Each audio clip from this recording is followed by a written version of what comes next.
झारखंड सरकार ने एक बड़े फैसले के तहत राज्य में विकास कार्यों और योजनाओं में हो रहे भ्रष्टाचार पर लगाम लगाने के लिए टेंडर प्रक्रिया में ऐतिहासिक बदलाव की घोषणा की है। वित्त मंत्री राधाकृष्ण किशोर सेवा अधिकार सप्ताह के शुभारंभ समारोह में कहा कि अब ऐसे ठेकेदारों पर सख्त अंकुश लगाया जाएगा जो योजनाओं में बेहद कम दर पर बोली लगाकर ठेका लेते हैं और बाद में घटिया काम कर सरकारी धन व जनता के हित को नुकसान पहुंचाते हैं। नई व्यवस्था के तहत कोई भी ठेकेदार अब 10% से कम बोली के साथ टेंडर प्रक्रिया में हिस्सा नहीं ले सकेगा। यह प्रस्ताव जल्द ही कैबिनेट में पेश किया जाएगा।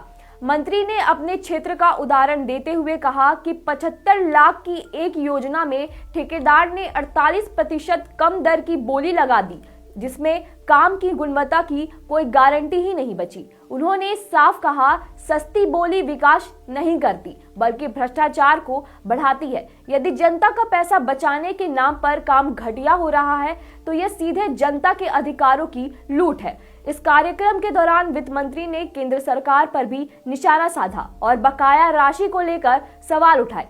उन्होंने बताया कि केंद्र से नवंबर तक मिलने वाली लगभग 30 करोड़ रुपए की राशि अब तक राज्य को नहीं दी गई है, जबकि राज्य सरकार जल नल योजना के लिए अपने हिस्से का 6,300 करोड़ रुपए पहले ही जारी कर चुकी है। उन्होंने कहा कि राज्य सरकार चाहती है कि योजनाओं का काम बिना रुके चलता रहे, इसलिए अग्रिम बजट व्यवस्था भी की गई ताकि परियोजनाएं बीच में न अटके।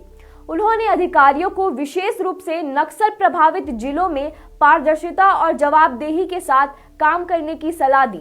मंत्री का कहना था कि पलामू जैसे इलाके में विकास योजनाओं में होने वाला भ्रष्टाचार सीधे गरीबी, पलायन और अविकास को बढ़ावा देता है, इसलिए ऐसे क्षेत्रों में गुणवत्ता युक्त काम सरकार की सबसे बड़ी प्राथमिकता है। वित्त मंत्री राधाकृष्ण किशोर ने यह भी कहा कि हेमंत सोरेन सरकार हर वर्ग के लिए संवेदनशीलता के साथ काम कर रही है और जनता से सीधे संवाद कर समस्याओं का समाधान कर रही है।